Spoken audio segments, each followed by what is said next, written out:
30 minutes of power. Welcome to Top 30 Minutes of Power, a podcast dedicated to encourage, educate, and inspire godly women to pursue their passions, with hosts Jory O'Neill and Nicole Salter. Thanks for coming. Let's get ready to power up. All right, so thank you so much for that wonderful introduction, Nicole. 30 minutes of power here. Don't shake your head at me, woman. Listen, I told you I was doing the live. I'm doing the Facebook live thingy. It's going to be great, though. I'm excited. So first question I want to throw out there. What comes to mind when you think of alignment? So when you hear the word alignment, what comes to mind? Nicole, since you're the only one right here with me, got a couple people watching. What comes to mind when you think of alignment? I'm going to share about a recent experience I had, which alignment, it never had such a poignant definition or meaning or importance in my life. So I'll share real quick. So recently I went to Chicago, right? And while I was there, my dad asked me to pick up his car. I was getting some work done on it. I was like, cool. So I took a lift, went, picked up the car. Now, he told me he got some work done to the car, but I didn't know exactly what he got done to it. So I look at the car and it already looks like it's on a gangster lane. Just from looking at the car from the outside, I was like, all right, so cool. I get in the car and I've never driven a boat. I don't know if it's drive, sailed. I don't know what you call it when you get in a boat and you try to steer. I've never steered a boat.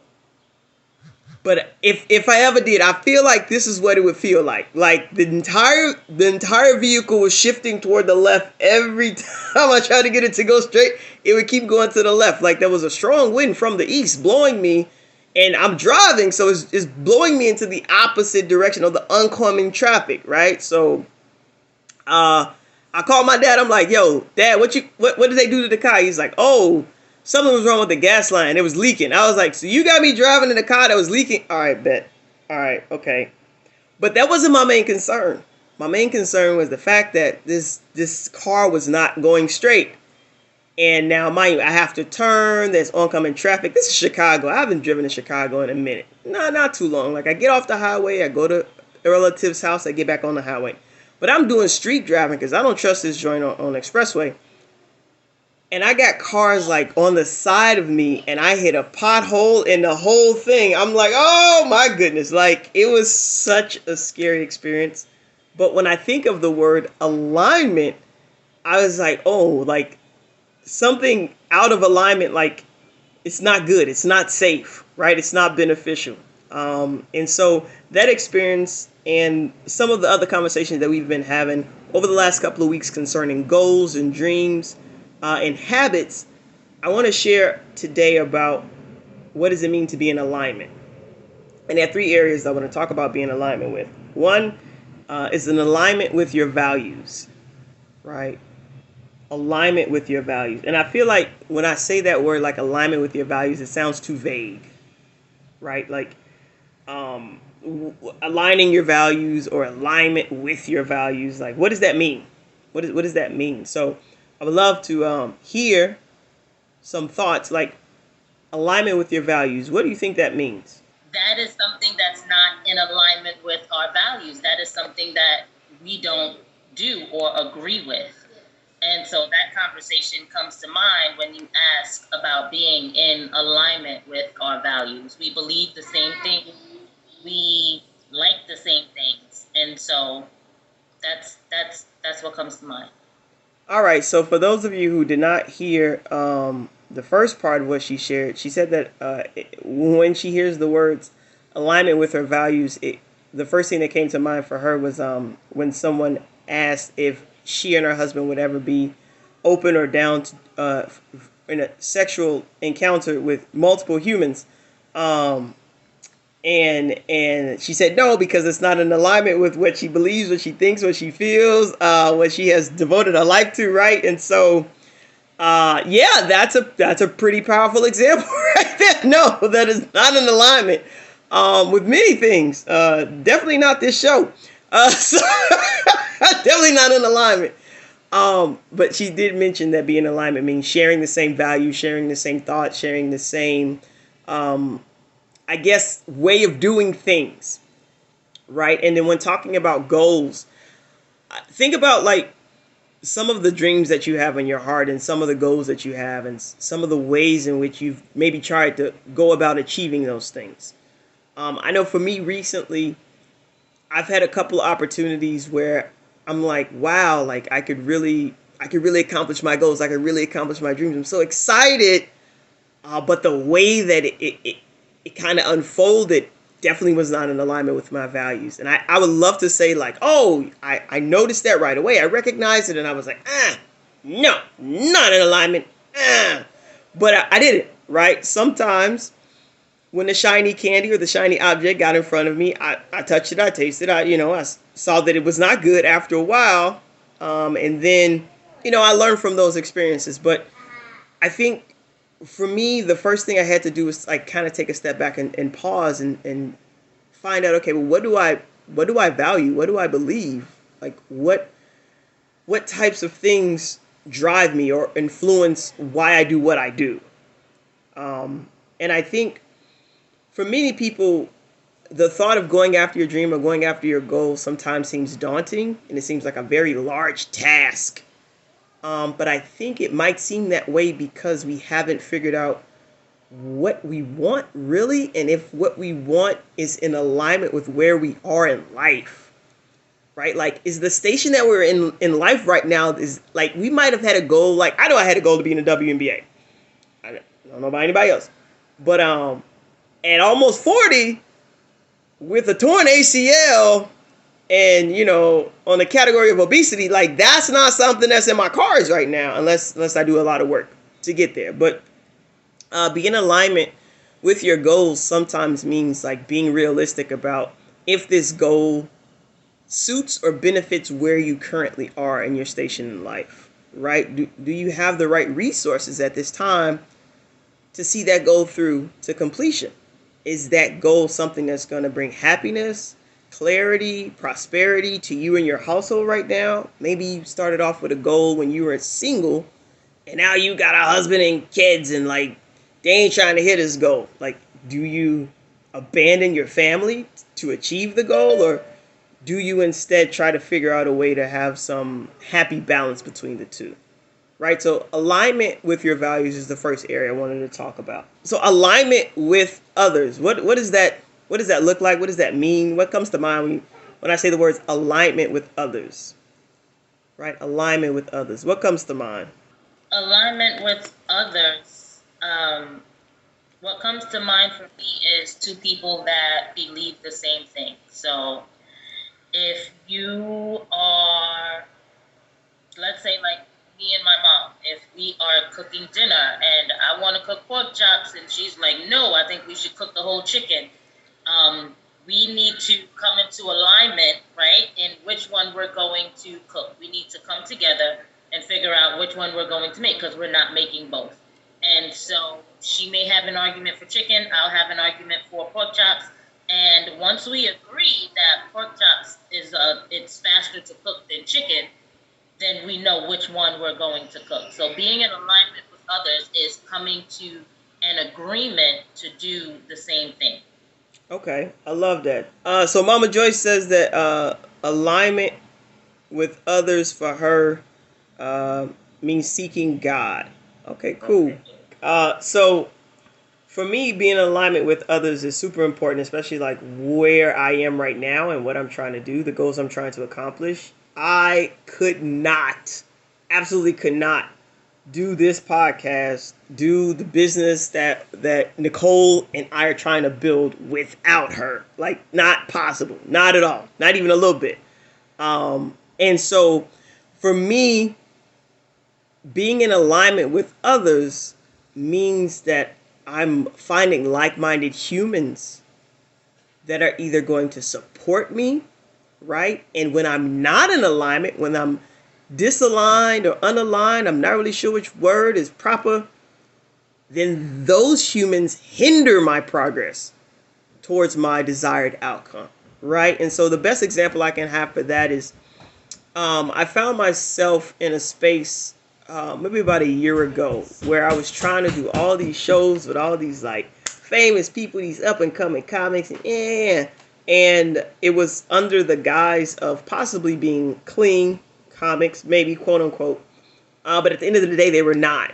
Right, our values were not in alignment, and unfortunately, I learned a little too late, and some financial suffering, but at the end of the day, it was a lesson well learned and well received.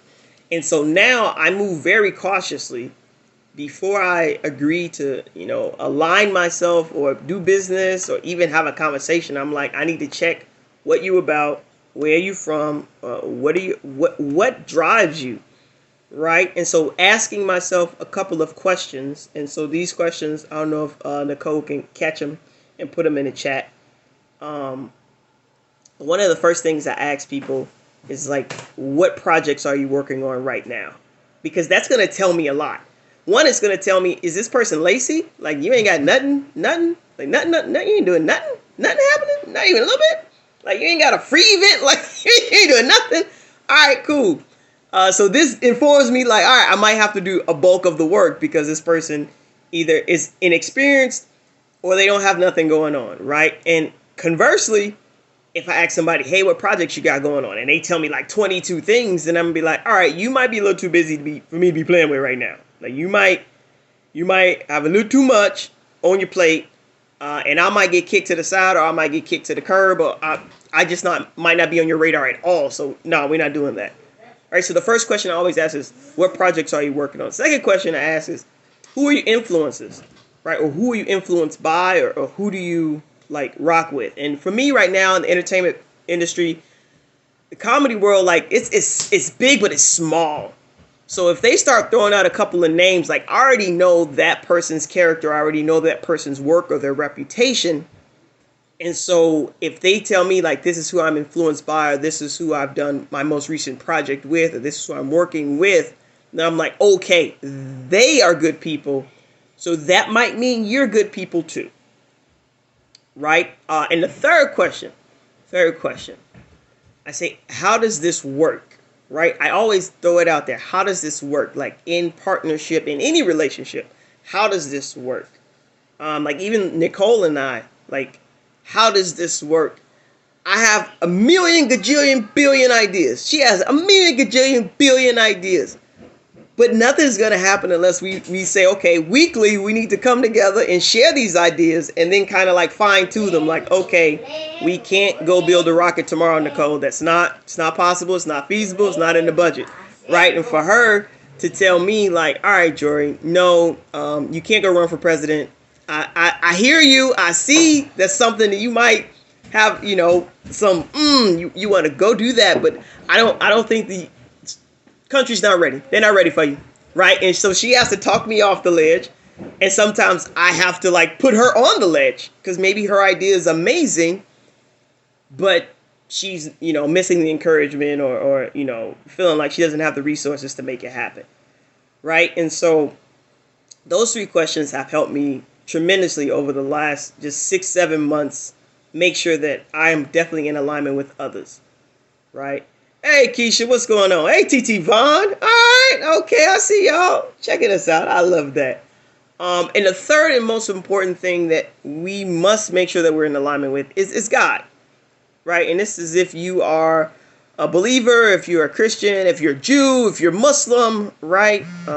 Here, any of those, you have to make sure that you're in alignment with God. So I would love to hear, even in the chat, Keisha, TT Vaughn, like, what do you all think of, or what comes to mind when you hear the words alignment with God? What comes to mind? Alignment with God. Just go ahead, type it out, write it down. What does it mean to be in alignment with God to you in your own words, right? And those of you on the Zoom, you can share out verbally. You can come off mute. What does it mean to be in alignment with God?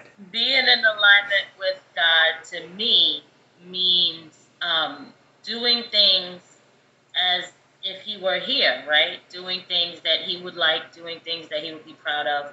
Like there are times where I am in the process of disciplining my lovely son, who I love to pit, But sometimes he makes me want to pull all of his hair out. I'm not going bald because you don't follow directions. You're going to go bald. And sometimes, I have to take a step back and just say, what would Jesus do? There are times where I'm sure Jesus won't pull my hair out. But what does he do? He grants me love, peace, and grace, right? And so being in alignment with God to me is just constantly trying to be like him. Just constantly reminding myself, what would Jesus do in this situation? When people get you upset, what would Jesus do? Would Jesus punch him in his face, or would Jesus just walk away? What would Jesus do? All great questions. Jan, welcome so much. I appreciate you dropping in. Titi, did you want to share what does it mean in your own words to be in alignment with God? As she said, me being in alignment with God is keeping control of my temper. Because my temper and I have a go off button. And I'm learning to work with that and praying more and just spending my quiet time with God. So I'm aligned with God in order that God can speak to me, in me, and show me what he wants Linda to do. Not what Linda thinks she wants to do and what other people think Linda should do. But I'm asking God to speak to me, and I'm trying to align myself with him so that I can hear. And I can hear him with anger, and most people should know that you can't hear him with anger or set you off or make you cry or this, that, and the other. Nah, you got to kind of chill back. And I think this weekly session for bringing me to the point where I am now. Amen. Amen. Right, listen, I'm grateful to see your beautiful face every week. It's always a pleasure. I tried. I was listening to you on the Facebook. Oh, on the Facebook. You saw me on the line? Go ahead and get on the line. Okay. Hey, Ruby, what's good, baby? We're just talking about being in alignment, making sure that as we go and try to achieve our dreams and our goals, that we make sure first and foremost that we're in alignment with our values. We're not taking any shortcuts and we're not selling out, right?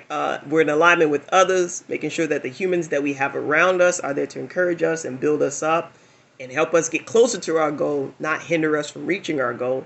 And the third one we talked about right now is alignment with God. And Titi, you hit it on the head, right? Prayer is the most important way for us to be in alignment with God. Shutting out the noise and trying to find ways to hear his still and quiet voice. There's no way for us to do that if we ourselves are not still and quiet. You know what I mean? Like it's tough. And I've been listening to an audiobook, and he mentions it's from John Eldridge. I think I mentioned it last week. Get Your Life Back. That's the title of the book. It's a really cool book. He mentions benevolent detachment. And I was like, I've never heard these words like phrased benevolent detachment. And the entire premise was that sometimes we compare ourselves to what we see. Social media, television, movies. Sometimes our goals and our desires are based off of falsehood, right? Some people, they go on social media and they make this beautiful portrait of their lives when their lives can be further from the truth. Yet we see those things and we watch those things and we're like, oh my gosh, like they're doing so amazing. No, they could be struggling, right? Like they're taking pictures of their vacations and like, oh, they got a divorce yesterday and we just don't know because these are old pictures. Like we don't know. But he mentioned benevolent detachment because we have become a society that's really dependent on technology and especially social media. Like, I don't know about you, but sometimes I wake up and the first thing I do when I wake up, I check my phone notifications, not to see like, oh, who liked whatever on Facebook, but like, did anyone text me? And I have to stop because I'm like, the people that I'm able to help are in this house. So like, no one's texting me that I need to really super be concerned. Like, if you text me and you're in Chicago, I can't help you. Like, it's going to be at least like 12 to 36 hours because I'm going to need to get a flight. I'm going to need to find some babysitting. Like, it's going to be a minute before I can get to you. So I had a bad habit of every time I woke up, I just turned on my phone and I checked my notifications, right? And so I'm trying to be still, and I think today was like one of the first days where I put my phone down and I walked away. And I learned this from my TT Vaughn. So my TT Vaughn, she does this where when she gets home, she puts her phone somewhere, and she says that she doesn't desire to know who, what, where, when, how. She'll get back to you if the Lord grants her the ability to get back to you. I think she lost the phone and she don't know where it is. But don't tell her I said that.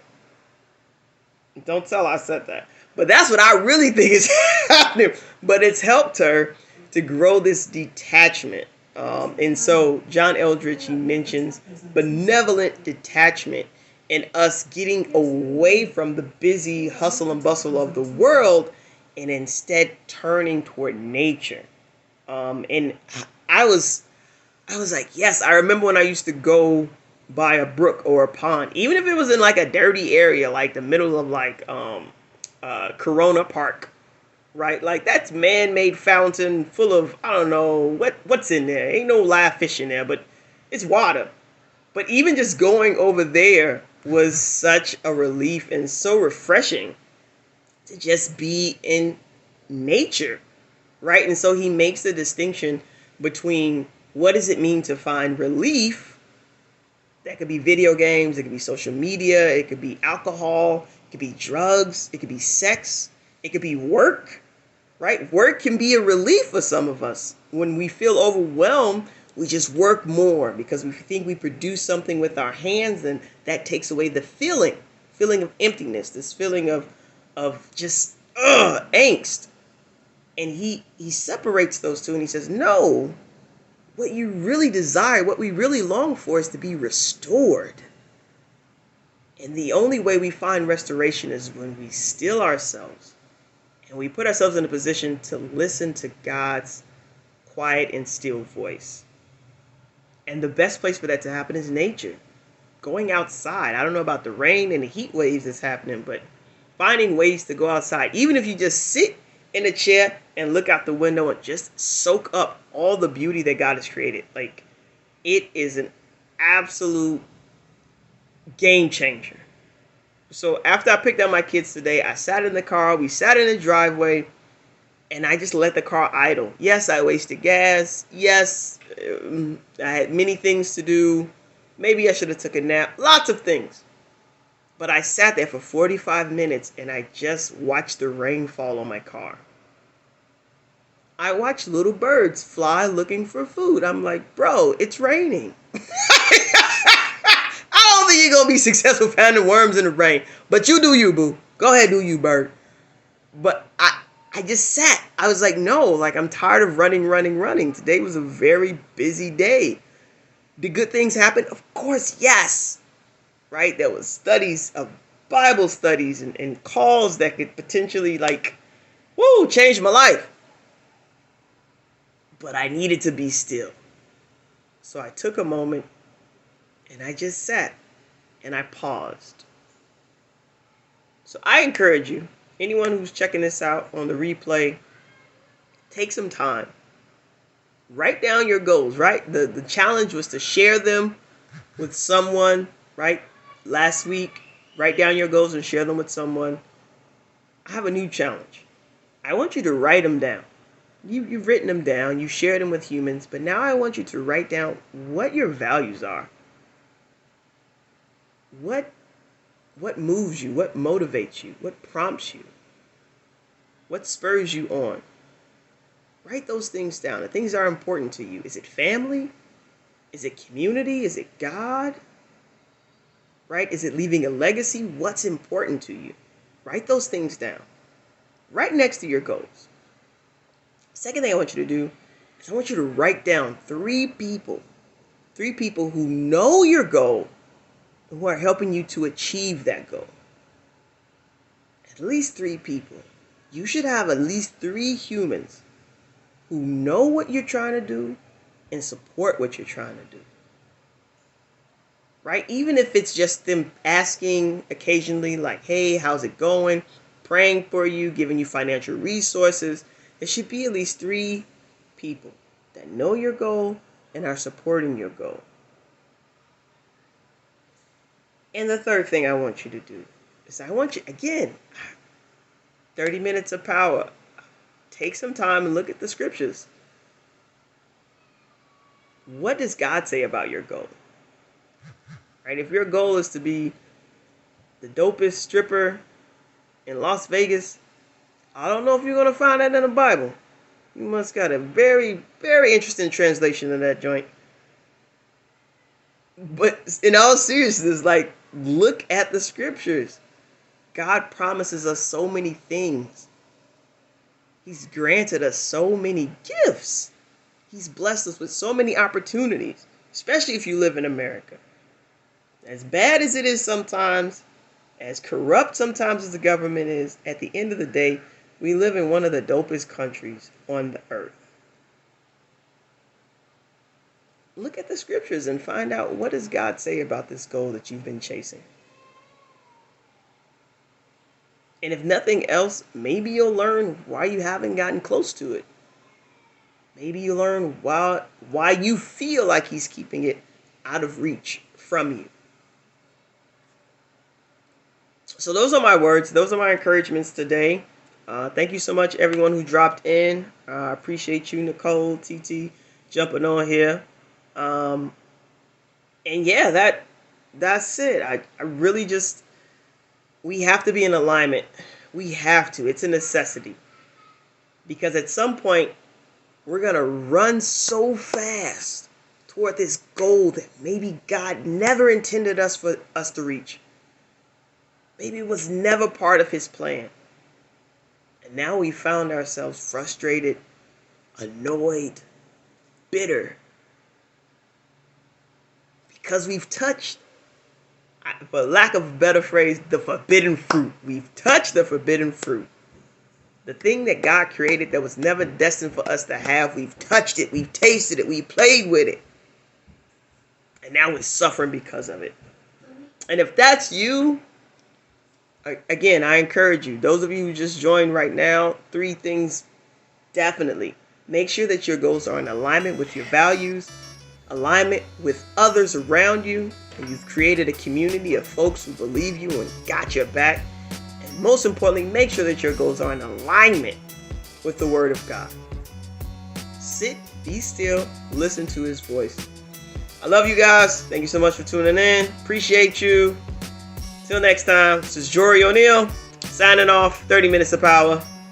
We out. Thank you for listening. We pray you have been empowered by the message. If you'd like to be a part of the conversation, join our free Facebook group, azironsharpensiron. Every Monday, 7:30 Eastern Standard Time, meet us back here for another session of empowerment. Share this episode with another woman who needs to be empowered. And don't forget to like and subscribe. Until next time, be an empowered woman using your power to empower others. 30 minutes of power.